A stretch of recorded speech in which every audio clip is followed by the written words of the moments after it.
question left. The last question. What are your hopes for the future of EMDR? We see globally so much violence going on throughout the world, areas of genocidal violence. And what we see so often is that trauma and violence, of course, has a negative impact, not only on the culture, on the family, on the individual. Trauma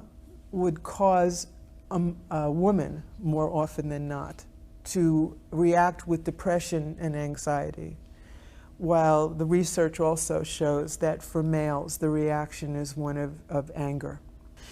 And with all of the political reasons for turf wars and for all of the political reasons that go that need to go on, and the inequities of wealth which we have to deal with as a world,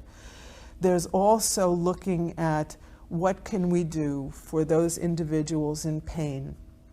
whether because of natural disasters or man-made disasters such as war, to alleviate the suffering, so that instead of the continual reaction of anger, rather than the continual stories of seeing oneself in the pictures of all of the earlier wounds and all of the earlier stories of demeaning behaviors or humiliations that have occurred that keep separating people,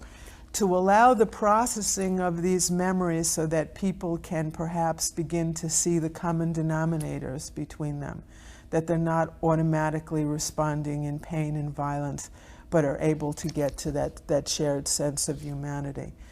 To be able to allow us to get beyond and below the political intrigue that continues all of this, and again go to the grassroots, where EMDR originally started. To have enough clinicians worldwide in every country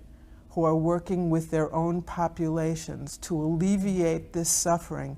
and to have these clinicians worldwide to understand that they are bonded together by a desire to alleviate suffering, and are using a tool that allows each to be willing to confer with another, and the HAP organizations to know that if one country is in need, other countries are going to come to their aid, to be able to bring the world together in that way. That's the hope, to be able to allow EMDR there worldwide where it's needed, and perhaps to make some inroads in bringing peace together. Thank you very much for this interview.